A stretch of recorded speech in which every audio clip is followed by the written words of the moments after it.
Hello, I hope तुम्ही सगळे खूप छान आहात. आज उपवास होता म्हणून आज आम्ही स्वयंपाकाला केलं बटाट्याची भाजी छान जिऱ्याची फोडणी देऊन, भगर, त्याच्यानंतर आमटी केली चिंचाची आणि त्यानंतर भगरचे डोसे. ते झालं का मग मी थोडंसं तळण काढलं. त्याच्यानंतर जेवण वगैरे सगळं उरकून घेतलं. त्यानंतर आज मला पिंपरीला जायचं होतं म्हणून मग आम्ही जाता जाता आंटीच्या घरी गेलो. माझी आंटी इथेच पिंपरीत राहते.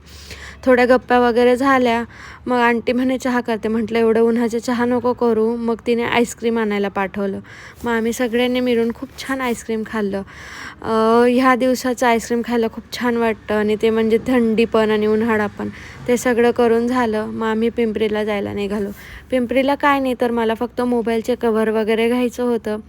ते घेऊन झालं की मग आम्ही घरी यायला निघालो. तेवढ्यात मला ही नर्सरी दिसली. त्या नर्सरीतून मी छान असा तवा घेतला मातीचा. त्यानंतर ही मनीमाऊला भेटलो. ती मनीमाऊ ना सारखी पायात येत होती. तिला खूप आनंद होत होता तिच्या दुकानात कोणी आलं तर. मग असंच तिच्याशी खेळून झालं. तवा वगैरे घेऊन झाला. मग घरी आलो तर घरी मला सगळे बोलायला लागले की आज आम्हाला खूप भूक लागली आहे. मग काय घरी आल्यावर बघितलं की फ्रीजमध्ये दही होती. मग गरमीचं काय करायचं म्हणून छानपैकी लस्सी बनवली. Thanks for watching. बाय.